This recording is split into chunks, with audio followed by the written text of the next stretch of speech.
बिस्मिल्लाहिर्रहमानिर्रहीम। My dear students and viewers, अस्सलाम वालेकुम।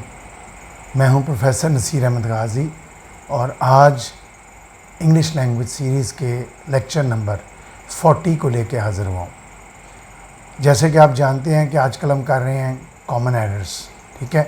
और पिछले लेक्चर में मैंने मिसलेनियस एरर्स जो हैं या कंडीशनल एरर्स या कंफ्यूज्ड एरर्स, कोई भी आप नाम दे सकते हैं, वो हमने स्टार्ट किए थे और उसका सिर्फ पार्ट ए किया था। पार्ट ए से मुराद है कि सिर्फ 10 मैंने आपको रूल्स बताए थे, ठीक है। आज हम शुरू करेंगे रूल नंबर 11 से। पिछले लेक्चर में भी मैंने आपको ये बात बताई थी कि ये जो कंफ्यूज्ड एरर्स हैं या मिसलेनियस एरर्स हैं, इनका ताल्लुक डायरेक्टली किसी पार्ट ऑफ स्पीच से नहीं है, इनडायरेक्टली सबसे है, यानी इनका ताल्लुक इंग्लिश से है।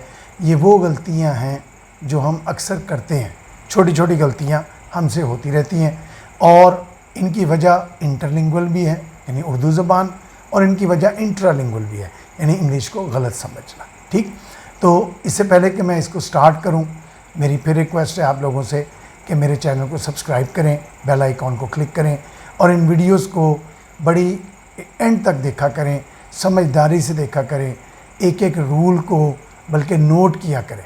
और मुझे बड़ी खुशी होती है जब कोई स्टूडेंट, ख़ास तौर पे जब कोई टीचर जो है वो मुझे मैसेज करता है और मैसेज करके कोई क्लैरिफिकेशन मांगता है या कोई क्वेश्चन करता है, तो मुझे बड़ा अच्छा लगता है।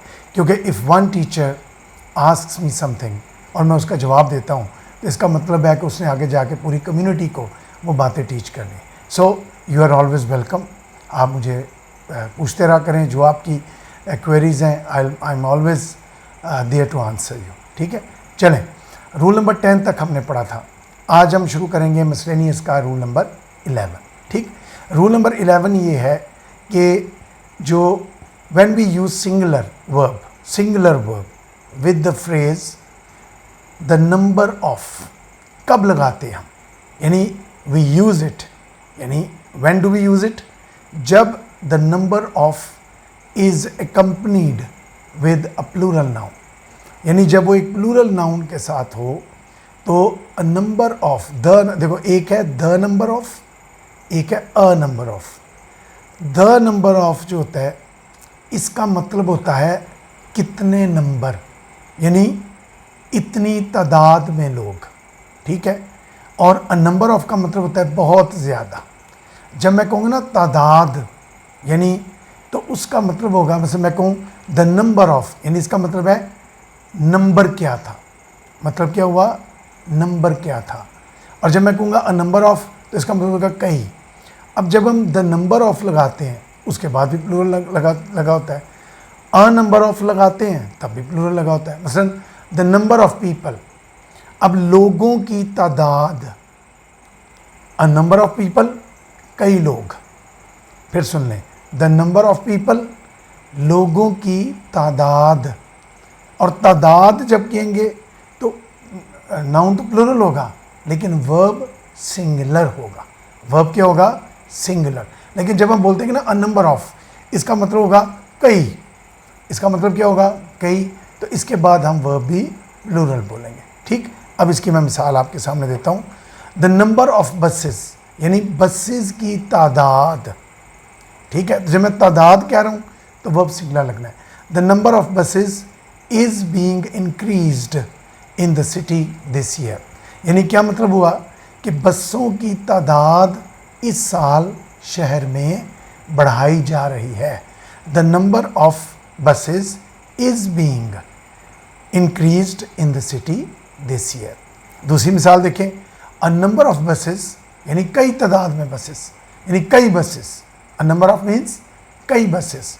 अ number of buses are being used in the city these days, यानी कई बसें आजकल चलाई जा रही हैं। यह मुराद नंबर नहीं है, यह मुराद है कई, वहाँ मुराद है उनका नंबर, उनकी तादाद कितनी है। यानी मैं कहूँ ना बसों की तादाद 100 है नहीं बोलूँगा, 1000 है नहीं बोलूँगा, उर्दू में भी नहीं बोलूँगा, इंग्लिश में भी नहीं बोलूँगा। सो रूल क्या बना, रूल बच्चों ये बना कि जब द नंबर ऑफ आ जाए इसके बाद भी नाउन प्लूरल ही लगता है, लेकिन इसके बाद वर्ब सिंगुलर लगता है, क्योंकि मुराद ही होती है कि किसी चीज़ की तादाद। लेकिन जब हम फ्रेज़ यूज़ करें अ नंबर ऑफ, तो इसका मतलब है कई। तो इसके बाद प्रोनाउन भी प्लूरल, नाउन भी प्लूरल लगता है, और उसके बाद वर्ब भी प्लूरल लगता है। ठीक, so a number of buses are being used in the city these days. ठीक, ये हो गया रूल नंबर 11। अब आ जाते हैं रूल नंबर 12 पे। रूल नंबर 12 है कि never use the word back and front with the ward side, यानी साइड के साथ बैक या फ्रंट नहीं होना चाहिए, राइट या लेफ्ट होना चाहिए। यानी राइट साइड, लेफ्ट साइड। कभी ये नहीं कहेंगे बैक साइड, फ्रंट साइड, यानी he is sitting at my back side. No, he is sitting at my back, he is sitting at the front, not front side. हाँ, he is sitting at the right side, he is sitting at the left side. Right और left के लिए side का word use किया जा सकता है, लेकिन बैक और फ्रंट के लिए साइड का वर्ड कभी भी यूज़ नहीं करना। ठीक, मसलन the front side of your house is beautiful, गलत। The front of your house is beautiful. कभी नहीं कहना the front side of your house या the back side of your house, no, the back of your house. So front और back के साथ कभी भी साइड का वर्ड यूज़ नहीं करना। ये हो गया रूल नंबर 12। अब आ जाते हैं रूल नंबर 13। बड़ा इंपॉर्टेंट रूल है।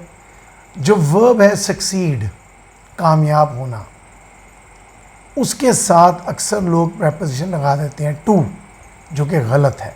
He succeeded to do this work, he succeeded to do this, गलत, क्योंकि कुछ किताबों में ऐसा लिखा हुआ है। सक्सीडेड के साथ हमेशा प्रेपोजिशन लगता है इन, और जब इन लग जाए, और वो रूल आपको कोई 10 दफ़ा पढ़ा चुका हूँ कि सवाए टू के कोई भी प्रेपोजिशन लगा हो, उसके फ़ौरन बाद अगर वर्ब आ जाए तो वो हमेशा हमेशा आईएनजी में होगा। तो सक्सीडेड के साथ क्या लगेगा? इन, और इन के बाद वर्ब की आईएनजी फॉर्म। मसलन he succeeded to achieve his ambition, गलत। He succeeded to achieve his ambition, wrong. He succeeded in achieving his mission. He succeeded in achieving his mission. ठीक, उसके बाद आ गया बच्चों रूल नंबर 14। रूल नंबर 14 ये कहता है कि when the word most means the majority of, यानी जब most का मतलब क्या हो? majority of, यानी ज़्यादातर लोग, ज़्यादातर चीज़ें, ज़्यादातर जगह, we don't use the with it, उसके साथ द नहीं लगाना। ठीक है, अक्सर हम एक वर्ड बोलते हैं द मेजॉरिटी ऑफ, ठीक है, ये एरर होता है। अब देखो, the majority people, the majority people, majority of, उसके साथ तो हम द लगाएंगे, लेकिन जब मोस्ट का वर्ड लगाएं और मुराद द मेजॉरिटी हो, मतलब मुराद उसकी ये हो, मीनिंग उसका ये हो, तब उसके साथ द नहीं लगाना। मेजॉरिटी के साथ द लगाना है, मोस्ट के साथ द नहीं लगाना। मसलन द मोस्ट पीपल, मुराद क्या है? The majority of people. The most people गलत, द मेजॉरिटी ऑफ पीपल बिल्कुल दुरुस्त। ठीक, so the most people like to wear fashionable clothes these days, incorrect. Correct क्या होगा? Most people like to wear fashionable clothes these days. लेकिन अगर वो the majority of people, बिल्कुल ठीक है। यही फिक्रा अगर मैं इस तरह बोलूँ, the majority of people like to wear fashionable clothes these days, तो करेक्ट होगा। लेकिन ये वो एरर नहीं है। एरर ये है कि अगर द मेजॉरिटी ऑफ की जगह क्या आ जाए? मोस्ट का वर्ड यूज़ कर ले, जिसका मतलब भी वही होगा, मफहूम भी वही होगा, उसके साथ फिर द इस्तेमाल नहीं करना। क्या नहीं करना? द इस्तेमाल नहीं करना। तो करेक्ट फिक्रा क्या बना? Most people like to wear fashionable clothes these days. ठीक, उसके बाद हम आगे रूल नंबर 15 पे। रूल नंबर 15 क्या कहता है? रूल नंबर 15 कहता है never write the phrase all right together as all right. अब फ़र्क क्या हुआ? ऑल राइट, ALL ऑल अलग, राइट अलग, जबकि ऑल राइट ALRIGHT इकट्ठा हो गया। कहते हैं कभी इकट्ठा ना लिखें, हम अक्सर लिखते हैं, ये अंग्रेज़ भी गलती करते हैं, ये इंटरलिंगुअल एरर भी है, intralingual error. I am all right ALRIGHT नहीं, ऑल अलग राइट अलग, ये एरर है इंग्लिश यूजिंग। उर्दू में चल जाता है, हम ट्रांसलेशन में भी करेक्ट कर देते हैं, लेकिन ये एरर है।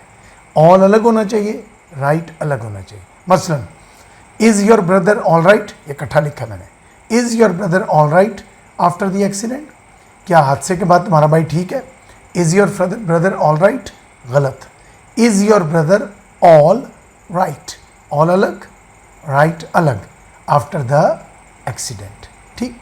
सो रूल नंबर 15 क्या हुआ कि ऑल राइट को इकट्ठा लिखने की बजाय ऑल को अलग लिखें, राइट को अलग लिखें। ये हो गया बच्चा रूल नंबर 15। अब हम आ जाते हैं रूल नंबर 16। रूल नंबर 16 बड़ा आसान रूल है लेकिन अहम रूल है, ये आर्टिकल का रूल है। रूल ये है कि we often use the with the name of books, यानी किताबों के नाम, याद है ना पीछे लिस्ट आपको बताई थी कि इन चीज़ों के नामों के साथ द ज़रूर लगाना है। उनमें एक आया था द नेम्स ऑफ बुक्स, हमने कहा the Holi Quran, the Bible, याद है, ये हमने पढ़ा था। अब वही रूल है कि अगर किताब का नाम किसी शख्स का नाम हो, यानी किताब है और उसका नाम किसी शख्स के नाम से हो, तो उसके साथ द नहीं लगाना चाहिए। मसलन किताब का नाम ही है मोहम्मद अली जिन्ना, किताब का नाम क्या है, मोहम्मद अली जिन्ना, कायदे आज़म मोहम्मद अली जिन्ना या मोहम्मद अली जिन्ना। अब इसके साथ हम द नहीं लगाएंगे, अब कहीं लिखेंगे I have read the book the Mohammad Ali Jinnah, गलत, I have read the book Mohammad Ali Jinnah, ठीक। मिसाल के तौर पे I have read the book named the Mohammad Ali Jinnah, incorrect, I have read the book named Mohammad Ali Jinnah. So rule क्या बना कि द जो है बुक्स के नामों के साथ लगने, अगर किसी किताब का नाम किसी शख्स के नाम से हो तो उसके साथ हम द इस्तेमाल नहीं करेंगे, हम उसके साथ द इस्तेमाल नहीं करेंगे, ठीक। सो ये हो गया रूल नंबर 16। उसके बाद आ जाते हैं रूल नंबर 17 पे, ठीक है। ये दो डिफरेंस थे जो हमने प्रेपोजिशन में पढ़े। क्या पढ़ा था कि बिफोर हम लगाते हैं जिसका मतलब होता है पहले, और अगो का मतलब भी होता है पहले। बिफोर का मतलब भी क्या है, पहले, और अगो का मतलब भी क्या है, पहले।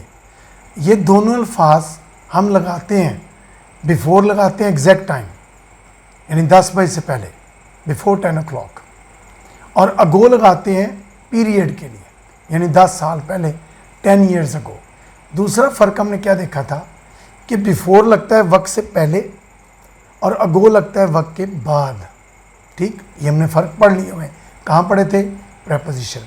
अब आज का रूल क्या है, आज का रूल ये है कि अगर फ़र्ज़ कर लें एक ही फ़िक्रे में 2 पीरियड दे दिए गए हों, एग्जैक्ट टाइम के साथ लगना है बिफोर और लगना भी वक्त से पहले, पीरियड के साथ लगना है अगो और लगना भी वक्त के बाद है।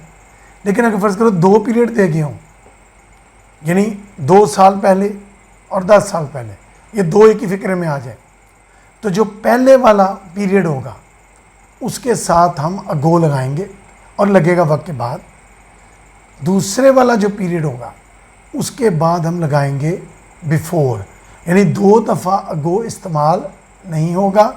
पहले पीरियड के साथ अगो लगेगा, दूसरे पीरियड के साथ बिफोर लगेगा, लेकिन लगेगा भी कहाँ, वक्त के बाद, जहाँ अगो आना चाहिए, जो अगो की जगह। फिर सुन ले रूल। रूल ये है कि बिफोर लगता है एग्जैक्ट टाइम से पहले, मतलब इसका होता है पहले, यानी 1970 से पहले, बिफोर 1970। वो 1960 से पहले यहाँ आया था, ही केम हियर बिफोर 1960। बिफोर कहाँ लगा है, वक्त से पहले। ही केम हियर 30 years अगो, अगो कहाँ लगा है, बाद में, क्योंकि पीरियड है। लेकिन अगर एक ही फ़िक्रे में 2 पीरियड आ जाए, 2 पीरियड आ जाए, तो पहले वाले पीरियड के साथ अगो लगेगा और दूसरे वाले पीरियड के साथ बिफोर लगेगा। लेकिन दोनों सूरतों में लगेगा वक्त के बाद। कहाँ लगेगा? वक्त के बाद लगेगा। मिसाल देखिए अब, 2 years ago यानी 2 साल पहले, I visited my home town, मैं अपने होम टाउन आया, विच आई हैड लेफ्ट, जिसे मैं छोड़ चुका था। कब? 20 years ago? No, 20 years before। लेकिन लगा बिफोर कहाँ है? एंड में।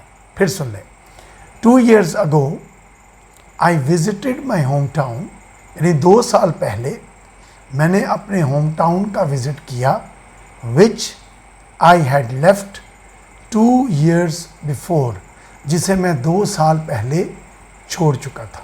ठीक, सो बिफोर कहाँ लगा है? बाद में। अगो भी कहाँ लगा है? बाद में। रूल क्या बन गया कि अगर 2 पीरियड आ जाएं तो पहले पीरियड के साथ अगो और दूसरे पीरियड के साथ बिफोर। ये हो गया रूल नंबर 17। उसके बाद आ गया रूल नंबर 18। बच्चा रूल नंबर 18 बड़ा आसान रूल है, लेकिन फिर इंपॉर्टेंट रूल है, कंफ्यूजन क्रिएट करता है। ऑल और एवरी दोनों का मतलब तकरीबन एक जैसे। ऑल का मतलब ये सब, एवरी का मतलब ये सब, यानी एवरी बॉय सब लड़के, तमाम लड़के, ऑल बॉयज़ तमाम लड़के। ऑल और एवरी दोनों का मीनिंग तकरीबन एक जैसा होता है, almost have the same meaning, but all के बाद लगता है प्लूरल और एवरी के बाद लगता है सिंगुलर। ऑल के बाद क्या लगता है? Plural, all boys, every boy, और एवरी के बाद लगता है सिंगुलर। ठीक, मसलन all children need love of their parents, every child needs love. अच्छा, ये भी ध्यान रखना है, नाउन भी प्लूरल लगना है तो फिर वर्ब भी प्लूरल लगना है। अगर नाउन सिंगुलर लगना है तो फिर वर्ब भी सिंगुलर लगना है। ये भी फर्क याद रखना है। All children need love of their parents, all every child needs love, देख रहे singular, third person singular, sorry S लग गया, needs love. All the cities are noisy these days, all the cities are noisy these days, every city is noisy, every city is noisy these days. तो rule क्या बना कि all और every दोनों का meaning almost similar है, दोनों का मीनिंग ऑलमोस्ट सिमिलर है, लेकिन ऑल के बाद नाउन भी प्लूरल, वर्ब भी प्लूरल, एवरी के बाद नाउन भी सिंगुलर, वर्ब भी सिंगुलर। ठीक, अभी मैंने आपके सामने मिसालें पढ़ी हैं, आखिरी मिसालें दोबारा पढ़ता हूँ। All the cities are noisy these days, every city is noisy. अब एवरी पीरियड कहेंगे तो इसका मतलब है तमाम, हर एक, फर्क सिर्फ के इसका मतलब हर एक। ऑल का मतलब है तमाम, थोड़ा सा फर्क है लेकिन मिलते जुलते हैं, सिनोनिम्स हैं एक दूसरे के। ठीक, इसी तरह का मिलता जुलता एक और कंफ्यूजन वाला मिसलेनियस रूल। ब्रॉड का मतलब होता है चौड़ा, वाइड का मतलब ये होता है चौड़ा। फर्क क्या है फिर? अब स्टूडेंट कंफ्यूज होते हैं, जहाँ लफ्ज़ चौड़ा आ जाता है, ठीक है, वो दोनों में से कोई भी लगा देते हैं। मसलन ये सड़क बड़ी चौड़ी है, this road is very wide, या this road is very broad. गलत, ब्रॉड का मतलब ही चौड़ा या खुला, वाइड का मतलब ही चौड़ा या खुला, लेकिन ब्रॉड लगता है एब्स्ट्रैक्ट चीज़ों के साथ, broad daylight, broad minded. Wide लगता है फिजिकल चीज़ों के साथ। ठीक है, मसलन the stream is quite wide, the road is quite wide, क्योंकि फिजिकल है। आप स्ट्रीम, नहर को देख सकते हैं कितनी चौड़ी है, ठीक है, रोड को देख सकते हैं। सो फिजिकल चीज़ों के साथ क्या लगेगा? वाइड। एब्स्ट्रैक्ट चीज़ों के साथ क्या लगेगा? ब्रॉड। ठीक है, मसलन the sky is broad not wide, क्योंकि नापा ही नहीं जा सकता। ठीक, the light is broad, broad daylight, broad daylight. ठीक है ना, एक पोइम भी थी लेजर, उसके अंदर उसने जुमला बोला, no time to stand beneath the bows and see as long as sheep or cows। उसमें कहा no time to stand in broad daylight, broad daylight, यानी डे लाइट के साथ क्या लगाया उसने, ब्रॉड, इसी पोइम में।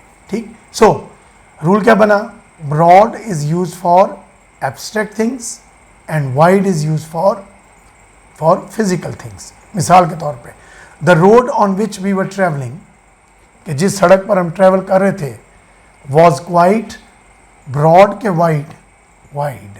ठीक, he is a broad minded person, वो एक ब्रॉड माइंडेड शख्स है। He is a broad minded person. It was broad daylight when I reach there, यानी दिन की खुली रोशनी थी। It was broad daylight when I reached there. सो एब्स्ट्रैक्ट चीज़ों के साथ ब्रॉड और फिजिकल चीज़ों के साथ वाइड। ठीक, उसके बाद आगे रूल नंबर 20 पे।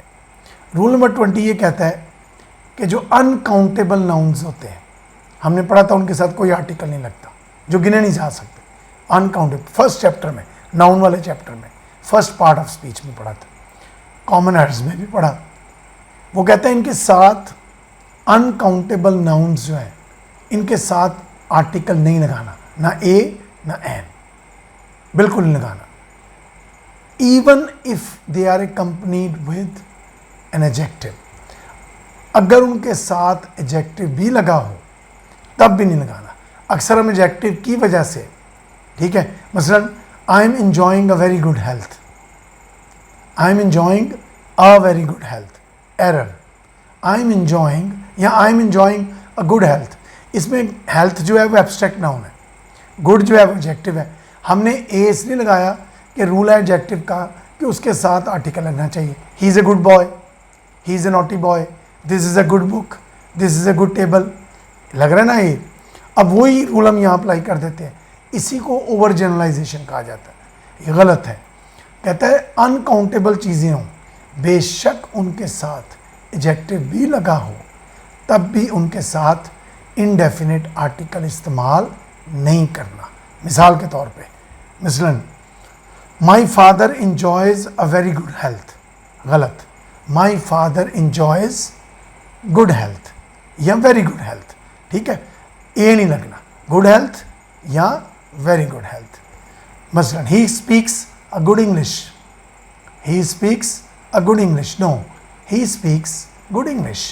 सो रूल क्या हुआ कि अनकाउंटेबल चीज़ों के साथ आर्टिकल नहीं लगाना, ए एन, बेशक उनके साथ एडजेक्टिव क्यों ना लगा हो। समझ आ गई? ठीक, उसके बाद हम आ जाते हैं रूल नंबर 21 पे। रूल नंबर 21 है कि ये जो वर्ड है ओनली, जिसका मतलब होता है सिर्फ, ये जिस वर्ड को मॉडिफाई कर रहा है, जिसके लिए इस्तेमाल हो रहा है, हमेशा उसके साथ आना चाहिए। फिर सुन लें, द वर्ड ओनली, जिसका मतलब होता है सिर्फ या अकेला, इसको हमेशा उस वर्ड के साथ, उस नाउन के साथ आना चाहिए या उस प्रोनाउन के साथ आना चाहिए, उस वर्ड के साथ आना चाहिए जिसको वो मॉडिफाई कर रहा है। ये नहीं कि ओनली अलग कर दें। अब ये गलती कहाँ होती है, मिसाल में पढ़ लेना, I worked only for 2 hours, I worked only for 2 hours, मैंने सिर्फ 2 घंटे पढ़ा। आई वर्कड या काम किया, I worked only for 2 hours, error. I worked for only 2 hours, क्योंकि ओनली किसके लिए यूज हुआ है, ओनली बच्चों यूज हुआ है 2 hours के लिए, तो किसके साथ आना चाहिए, उसके साथ। अगली मिसाल देखें, ही is the only son of his parents, कि वो अपने वालदैन का अकलौता या वाहिद या अकेला बच्चा है। He is the only son of his parents. ठीक, only the opener succeeded in scoring a century, only the opener succeeded, और अभी पीछे पढ़ाया आपको कि सक्सीडेड के साथ इन लगाना है, टू नहीं लगाना, ये नहीं कहना only the opener succeeded to score a century. अक्सर बोलते हैं, कमेंटेटर बोलते हैं। देखो बच्चों, इनफॉर्मल लैंग्वेज होती है, उसमें रूल हार्ड एंड फास्ट नहीं होते। अगर आप नहीं भी लगाएंगे, टू ही लगा देंगे, चल जाएगा। लेकिन अगर यही फिक्रा कॉमन एरर में आ जाए, आपने किसी ऐसे में लिख दिया, चल जाएगा, लेकिन कॉमन एरर में नहीं चलेगा, और ये पेपर में अक्सर आते हैं। So only the opener succeeded in scoring a century. ठीक, ये हो गया रूल नंबर 21। उसके बाद हम आगे रूल नंबर 22 पे। रूल नंबर 22 क्या कहता है? Two negatives should not be used in the similar sentence. यानी एक सेंटेंस में दो नेगेटिव इकट्ठे नहीं आना चाहिए, यानी दो नॉट। देखो ना, नेगेटिव इनटू नेगेटिव, मैथ में टू नेगेटिव मेक्स पॉजिटिव, तो कहते हैं दो नेगेटिव कभी नहीं लगाने चाहिए। मिसाल के तौर पर, मिसाल समझाइए, I haven't got no car. Haven't negative, no भी नेगेटिव, गलत। I haven't got any car, तो नो की जगह क्या आ जाएगा? एनी। एनी का मतलब ही क्या होता है? कोई। तो नहीं तो पीछे आ गया, कहना तो ये चाह रहा हूँ मेरे पास कोई गाड़ी नहीं है, तो मैं नहीं कहूँगा I haven't got no car, no, I haven't got any car. हाँ, I have got no car, अब मैंने एक नेगेटिव लगाया, I have got no car, correct. I haven't got no car, गलत।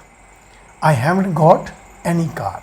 मसलन, he didn't see no one with him, he didn't see anyone with him।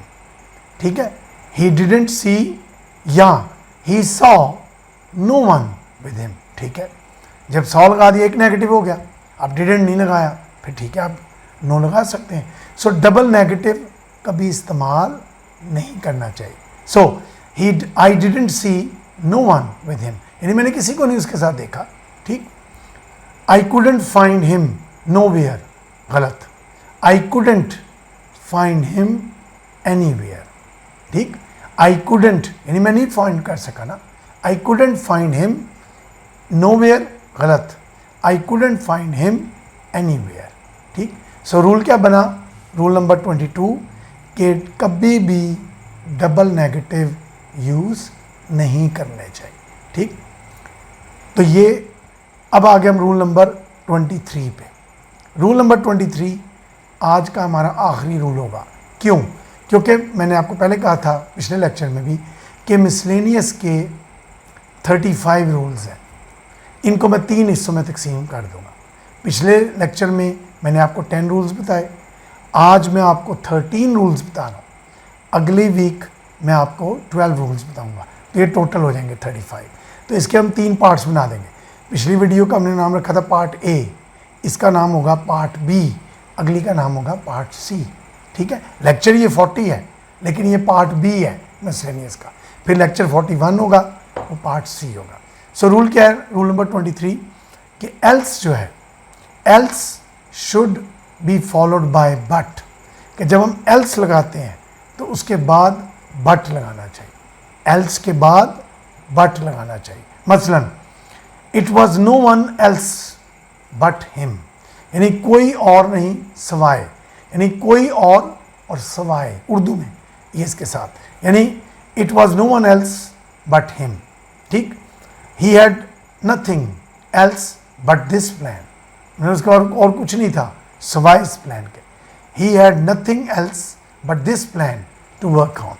So rule क्या बना कि अगर फिक्रे में एल्स लगा हो तो उसके साथ बट लाजमी लगाएं, यानी he had nothing else, you have nothing else but this to do. ठीक है, हाँ, अगर बट की सेंस ही ना हो, मतलब मैं कहूँगा he had nothing else to do, वो ठीक है, वो बिल्कुल ठीक है। लेकिन अगर एल्स के साथ जब सेंस हो सवाए बल्कि, फिर बट लगना है, सेंस की हो। ठीक, तो क्या होगा? इट वॉज, मैं फिर बोलता हूँ, it was no one else but him, कोई और नहीं था सवाए, सवाए का लफ्ज़ आ गया। इसी तरह he had nothing else but this plan to work on. ठीक, सो बच्चों ये थे रूल नंबर 23। सो आज का लेक्चर जो है मेरा यहीं पर ख़त्म हुआ। मुझे उम्मीद है आपको समझ आई होगी। बच्चों, ये miscellaneous rules, miscellaneous errors, they are very very important. इनको पूरी तवज्जो के साथ पढ़ें, याद रखें। आपके साथ साथ आप देखते हैं जब मैं बोल रहा होता हूँ साथ साथ लिखे हुए आ रहे होते हैं, नोट किया करें इनको, ठीक है, और इनको रिवाइज़ करें। ये rules they are very very important. और जैसे मैंने स्टार्ट में कहा कि जिन्होंने अभी तक चैनल को सब्सक्राइब नहीं किया, मेरे चैनल को सब्सक्राइब करें, ग्रुप्स में शेयर किया करें, अपने स्टेटस पे लगाया करें, ताकि ये इल्म जो है वो लोगों तक फैले। अल्लाह ताला आपका हामी नासिर हो। खुदा हाफिज़।